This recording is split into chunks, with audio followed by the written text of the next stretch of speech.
أمسية طيبة للجميع مشاهدينا الكرام، وأهلا بكم إلى هذا اللقاء. استمرار لتهاطل الأمطار خلال أمسية اليوم ستخص خاصة الواجهة الشرقية حتى خلال يوم الغد ضمن التيارات الشمالية غربية مضطربة على حوض المتوسط. دائما اضطراب جوي نشيط الفعالية سيخص الواجهة الشرقية بأمطار على شكل زخات رعدية مرفوقة بحبات من البرد.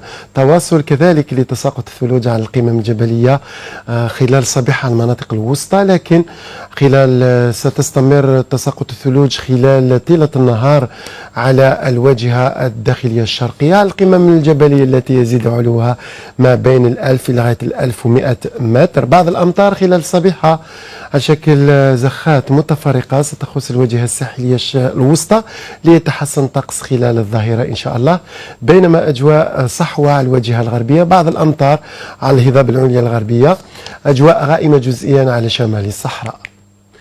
خلال ليلة اليوم خاصة صباحة الغد طقس بارد على المرتفعات، مقاييس ما بين 5 درجات إلى غاية 3 درجات دون الصفر. ننتظر 3 درجات إلى غاية 5 درجات فوق الصفر على السواحل، 4 درجات على غرداية، 12 درجة على الصحراء الوسطى، 16 درجة على أقصى الجنوب.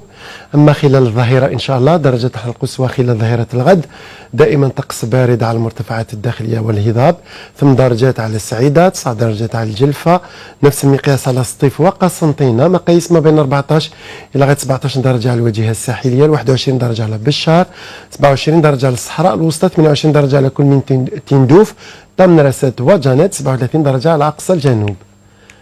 البحر خلال ظهيرة الغد إن شاء الله ننتظر بحر مضطرب على السواحل الشرقية مع رياح قوية تصل إلى 50 كيلومتر في الساعة. بحر قليل الاضطراب على كل من السواحل الوسطى والسواحل الغربية، رياح ضعيفة لن تتعدى 30 كيلومتر في الساعة. ثلوج خلال يوم الغد على مونريال بكندا مع درجة 1 دون الصفر. أمطار على نيويورك وفانكوفر مع مقاييس ما بين 6 درجات لغاية 8 درجات. ننتظر طقس مشمس على دالاس مع 25 درجة. غروب الشمس ليوم الغد نهاية الأسبوع 4 من شهر مارس على مستوى العاصمة سيكون بحول الله في تمام 6:44 دقيقة. أشكركم على المتابعة، أمسية طيبة للجميع، في أمان الله.